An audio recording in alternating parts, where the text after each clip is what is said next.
Welcome. I thank you for joining us today. My name is Mike Lee. I'm a senator from Utah. I'm joined today by several of my Senate colleagues, along with activists and concerned citizens from around the country who have some feelings about this bill. I want to say at the outset that we're a nation of immigrants. We always have been, and I hope we always will be. As I look around the group assembled today, I suspect that most or all of us are either immigrants ourselves or we're the descendants of immigrants. One of the reasons why we've been an attractive place for immigrants to come is because we're a nation that adheres to the rule of law. And as a result, this is a great place to live.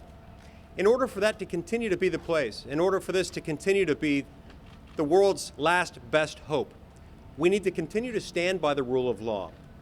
Now, something interesting has happened in Washington in recent weeks. You've had proponents of the Gang of Eight legislation suggesting that the world in Washington right now can be divided into two hemispheres.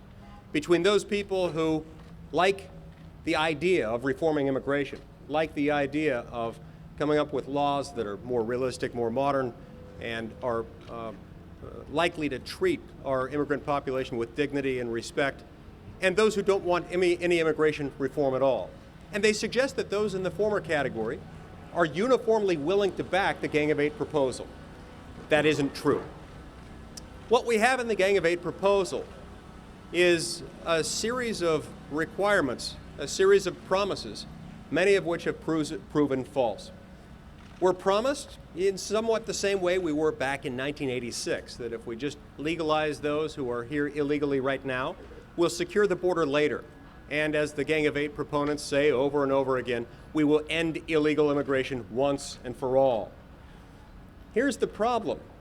We didn't secure the border back in 1986. And under this bill, if we go ahead and pass this bill as it's written now, I don't think it's going to happen now either. We've been given a number of promises about the qualifications for those who will be entitled to legalize their status and eventually become citizens. We've been promised, for example, that they'll be required to pay back taxes. Well, when you read the fine print of the 1,000-page bill, it turns out that isn't true. In fact, it's grossly misleading. They're required nominally to pay taxes, but only those taxes that have been assessed by the IRS. But, of course, if you've been working off the books, you won't have anything assessed by the IRS, so that promise is an illusory one. We're also told that it will be a long and arduous, uncertain process for those who want to become citizens. When you look at the text of the bill, it makes clear that a lot of people, even people who have committed felony offenses along the way, will themselves end up citizens under this legislation. We've been told that this will secure the border, and yet there's nothing in this legislation that makes sure that that will happen as a condition of opening the legalization and eventual citizenship process.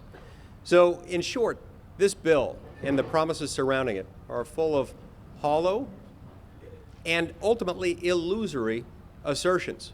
And we have some concerns about this. We do believe that we can bring about broad-based immigration reform with a lot of bipartisan support, but that needs to be done in a proper sequence. It needs to be done in a step-by-step manner. Addressing border security in one bill, another bill dealing with visa modernization, bringing our immigration code into the 21st century.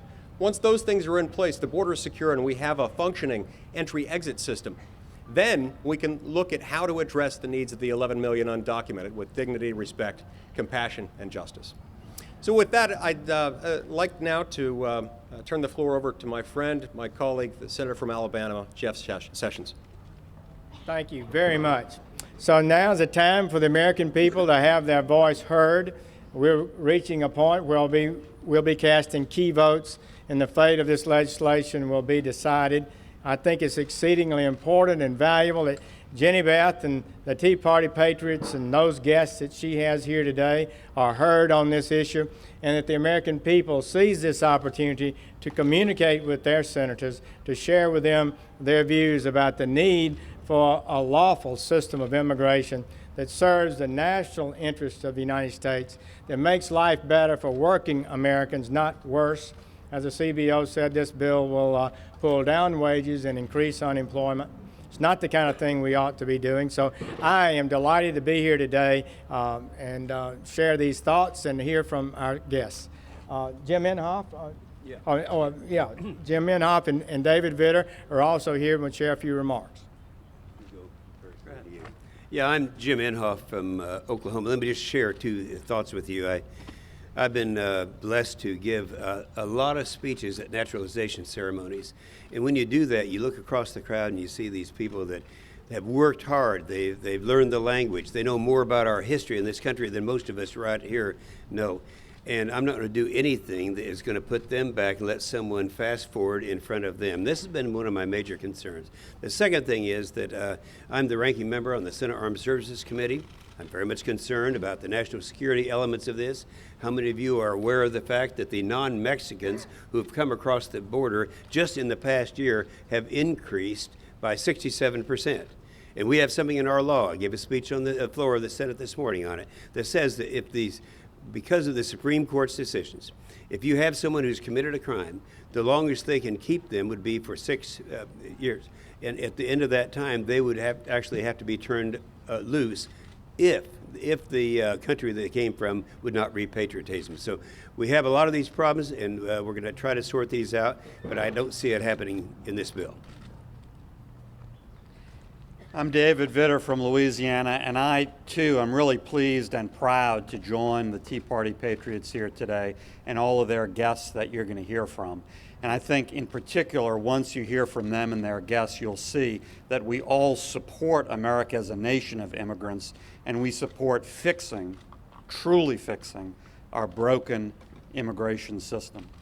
But this is where we are with regard to this bill. You know, this Gang of 8 bill was supposed to come to the Senate and essentially sail through with over 60 votes. But then, once it was actually introduced and debated, that support started to erode and a lot of legitimate concerns started to arise. And I don't think it has those 60 votes right now as we speak without an amendment.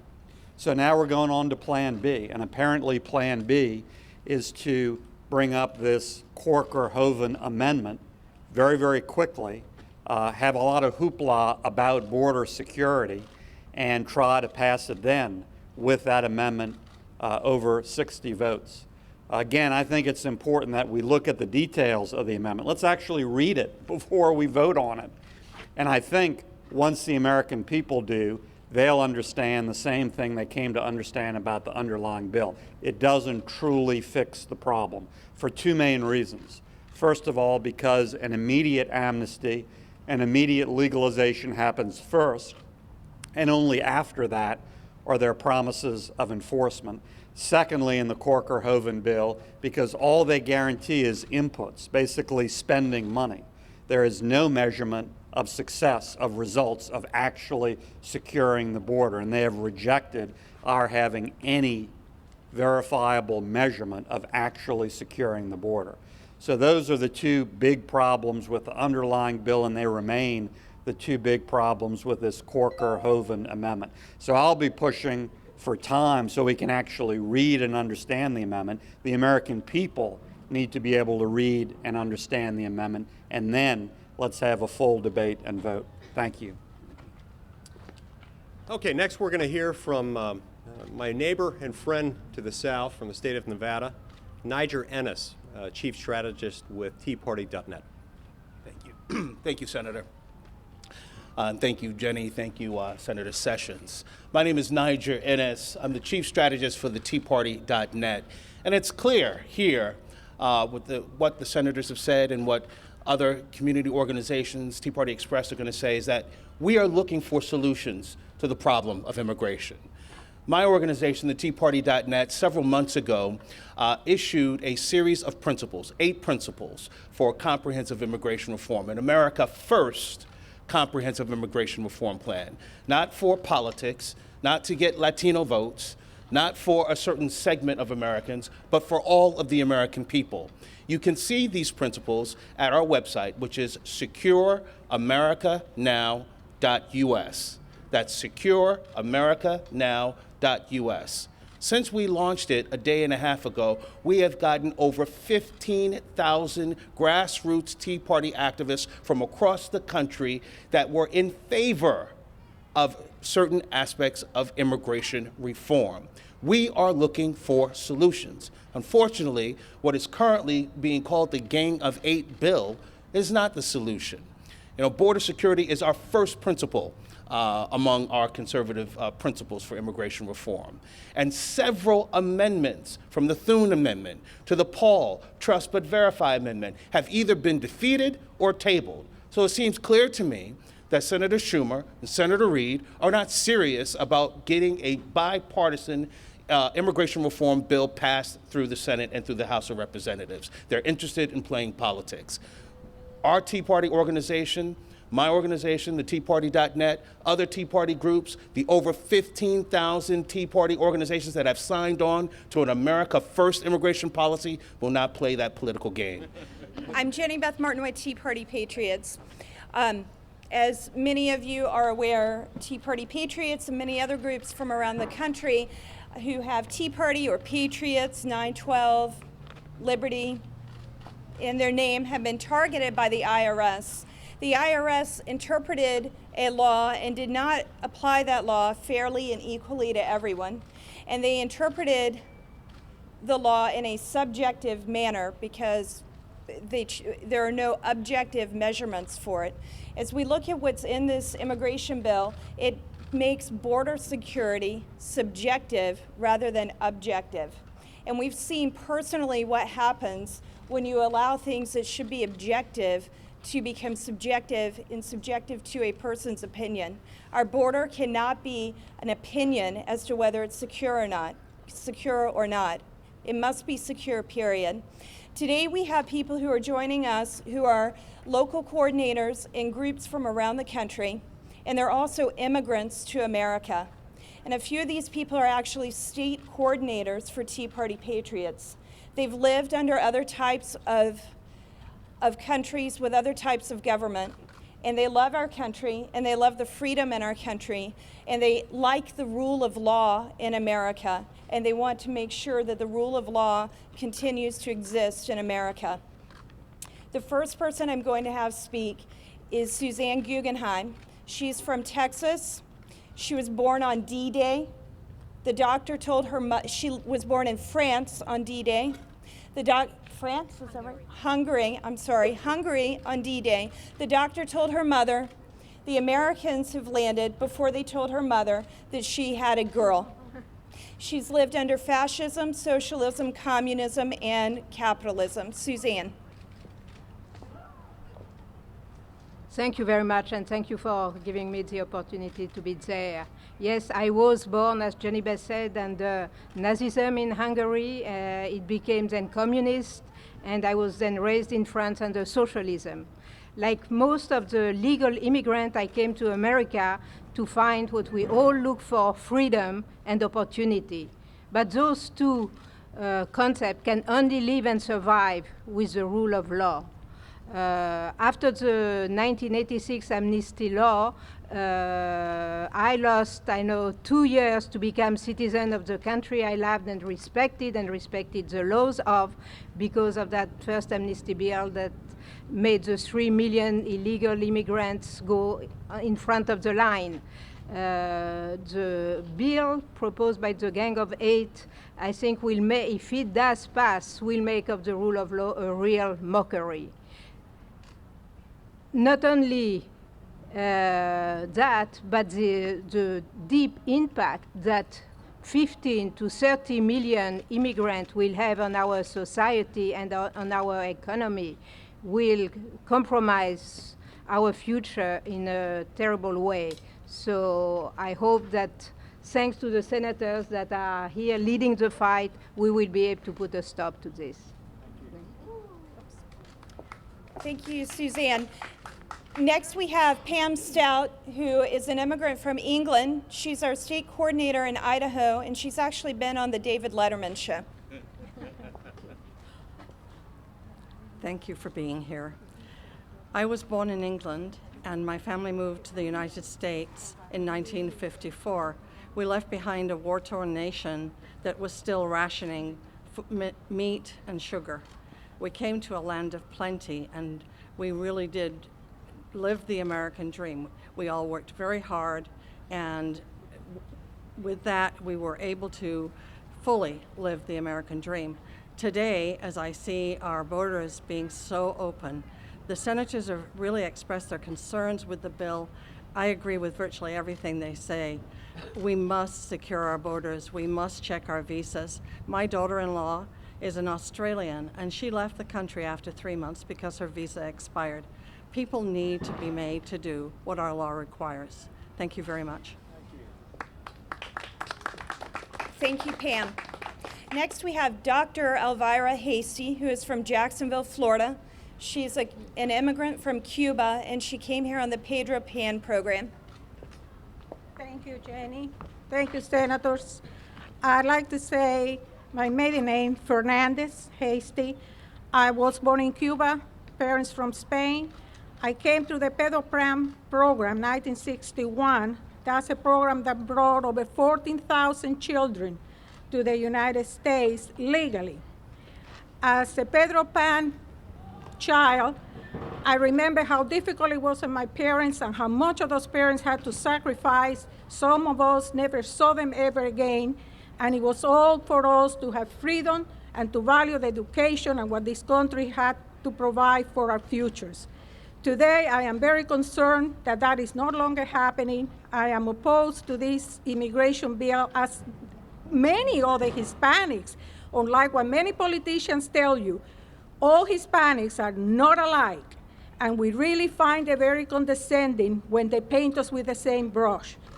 I, for example, have absolutely nothing in common with those who support a group like La Raza, which is a very far leftist, radical, Marxist type of group.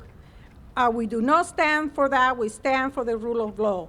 And as for the compassion that Senator Rubio talks about, where is the compassion for the American citizens, the American taxpayers? That should be a #1 priority in every bill that our congressmen look at and every bill that we would support. And also, even there's no compassion for the illegal immigrants. The Democrats just would like to have their votes, and a lot of the Republicans who support it are just supporting cheap labor for their special interests. Thank you for your attention. Thank you, Dr. Hasty. Next, we'll have Hans Marson, who is a legal immigrant who lives in Kentucky. He is from the UK, and he is on a green card, and he is our state coordinator for Kentucky. In case we're being monitored, I just want to prove my green card. Okay. I came over in 1976 after a vacation in California. I figured this was the country I wanted to live in. I came legally, as many of my friends have done. And now I find that the government has decided, even though it didn't work in the past, that they're going to give amnesty and thereby stop illegal immigration. And I would like to tell the government, if you give amnesty to millions of people, all you're doing is encouraging millions more to come in, because unless the border is secure, you'll never stop them coming in. In fact, I'd go as far as to say, if the government does grant this amnesty, they're saying to the rest of the world, you're a fool to get into line. Just go to Mexico, come across the border, and you're automatically eligible for all sorts of programs to support you, including Obamacare, which could be up to $20,000 a year for a family of 4. So I'm against it, and I will do whatever to support the people like the senators who are, as I say, against this bill. Thank you. The last Tea Party Patriot speaker we have is Arkady Faktorovich. He lived in the Soviet Union under communism, and he is from California. Hello, everyone. It's a pleasure to be here. I grew up in the Soviet Union. I was educated there, spent some years in the Soviet military, and I took a full gulp of the socialist paradise living under tyranny. I was fortunate enough to be able to immigrate. I lived in Austria and Italy while my paper is being processed. I was photographed, fingerprinted. I was submitting my application forms. I was giving thorough medical exam. I provided copies of my diploma and birth certificate and the reams of other papers that were required at the time. After all that process, and I was waiting for a year, I was granted an interview with an American embassy in Rome. 2 months later, I got a visa and a work permit to be able to enter the greatest country known to man, our country, United States. After immigration and working different jobs, I'm an engineer by education. I was having, before my time of being sworn in as a citizen, I was interviewed by FBI. They wanted to make sure that information provided by me 6 years earlier was accurate. I became a citizen and never looked back. It was then, 34 years ago. It's not what it is now. The government of this country knew everything about me before I entered this country. Today, the same government letting people in without knowing who they are, where they came from, what is their intention of coming here. We received a lot of sweet talks from politicians. There's 8 senators that are talking about doing legalization first, doing pretty much a lip service.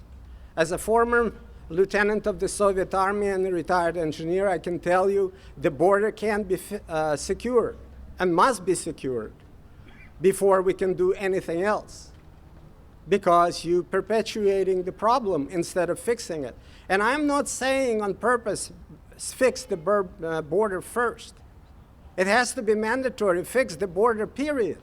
Not only south border, the border on the north, which is as porous as our south border. And it's counterproductive to talk about immigration reform without doing number one, is plugging the hole. I would like to tell you that this is the wonderful country, exceptional nation. It pains me to see this magnificent ship called the United States of America sailing to the destination I came from. We can change it. It's our country. We must change it because there is no other place to run. Thank you very much. I am being called to the floor. We've got some activities going on. I would just say this. The Tea Party represents an expression of the American people, what's good for the national interest. They've always stood for the national interest and the people's interest as opposed to special interest. Special interest wrote this bill. They wrote it in secret. They produced it to the floor with all kinds of promotional activities, plans, and agendas to move it forward to final passage. It will be the people who need to speak out about it. And people need to express themselves to their senators and congressmen as this legislation is pursued. I truly believe that we know 3 things are liable to happen or will happen with this bill. It will be amnesty first, so the amnesty will occur. That is no doubt. We know that according to the CBO and common sense, wages will be reduced, that the gross domestic product per capita will go down, and unemployment will go up.